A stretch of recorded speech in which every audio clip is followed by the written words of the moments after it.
Tally ho! This is Jason Philip Weersby, the one and only. This is the second book talk. I don't know if there will be a third or any subsequent book talks.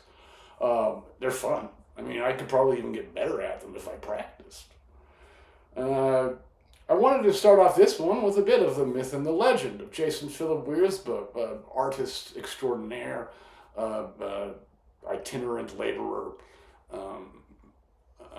malefactor of guitar sounds. My personal belief about myself is that I became a serious writer and started working as a serious writer in grade 6, if I remember that correctly. Grade 6 because of... Fuck off, man. 2 points. 2 points. First, the first free verse poem I ever wrote, without rhymes or anything, just a imagistic string of words in stanza form. I was sort of proud of it, but it ended up getting published in the yearbook at the end of the year, and they even photostatted my little art that went with it. It was a very homemade Emily Dickinson type affair. It was about how my bedroom is a desert and I'm lost in there, and then there's just clutter everywhere. I think it was the theme of the poem. And then the other big one was I wrote a literary essay about a personal experience in grade 6 and got a major response from the teacher. The thing was, what I'd chosen to write about was a personal experience from the recent past. We'd gone on a trip to British Columbia to visit some friends of the family, and near the end of the trip, we'd all gone on this long trail ride, horseback trail ride, into the woods in the mountains of British Columbia. And anyway, we all got stuck in the bush. Somehow the guides got confused, and we were in this bush so intense and impenetrable that it became frightening and also stressful and exhausting. But we got out of there and we survived, and that was the thing I wanted to write my story about, the horror horse ride. And that's what I called it. I called it Horror Horse Ride. And the reason it was so good was because I became obsessive.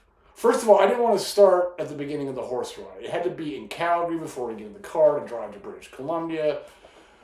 And I'm literally outlining on paper and in my head how to write it. And I'm getting terrified as I'm discovering that each little bit of stuff I want to do takes a couple pages. This is going to fucking take me forever. And my mom would come in and help edit. You don't need that there. You can get rid of that. And why don't you go go that way, and then you can get to the next thing faster.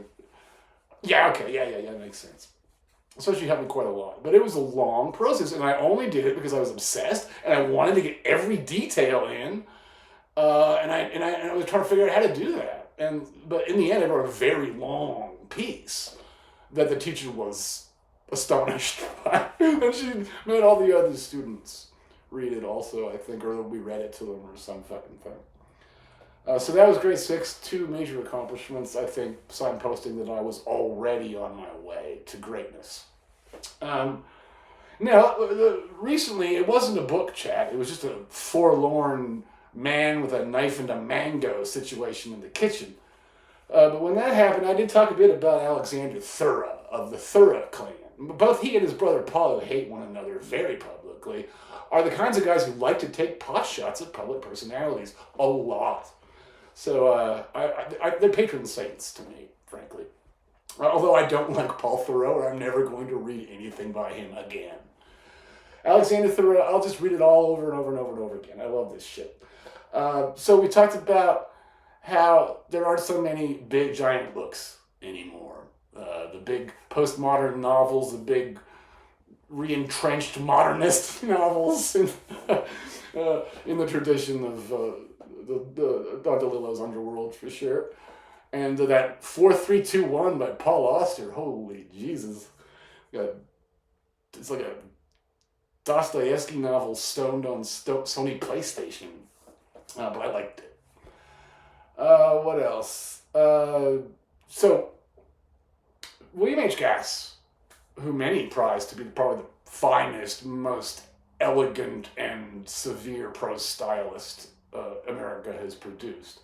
He said that he thought Alexander Thurrow, and another hero of mine, Paul West, who's originally from England but taught and worked mostly in the U.S. and Canada. He said they were the best prose stylists in the tradition he believed in that were his contemporaries. Those two, and I really got into both those guys a lot too. What they have that Gas really just doesn't is a kind of ease. They flow with it. Gas's language can become mannered, but Thurrow and Paul West can lean into all the magic and power of language and keep it fundamentally vernacular and fundamentally rhythmic. And that's why they're the best. I mean, in a way, the most impressive and greatest American prose stylist is Stanley Elkin. And because he was the most bombastic and maximalist, and he could turn every sentence into 5 jazz bands having a collision in an intersection in Memphis, Tennessee.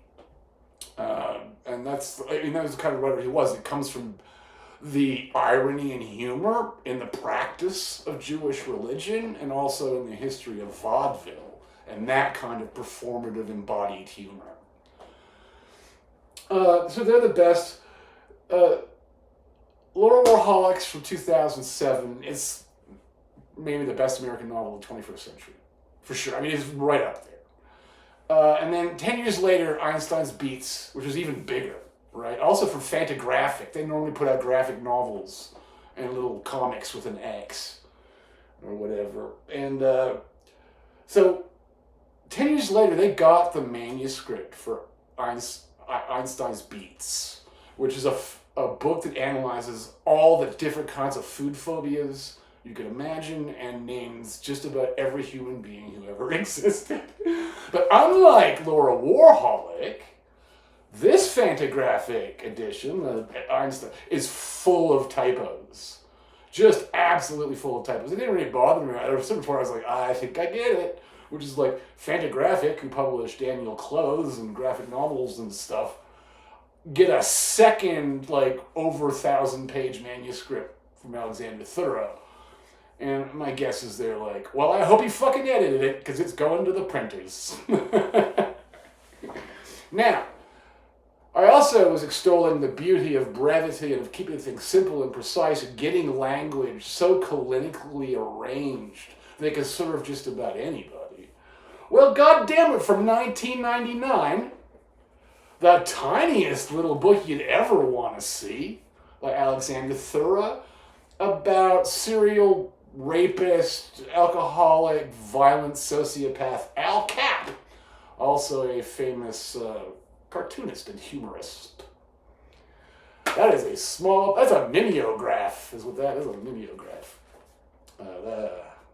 I'm going to doubtlessly have very little difficulty getting to this in the fairly near future. Anyway, that's book talk. Wrap it up, goddammit. We can't fucking stay here for the fucking night.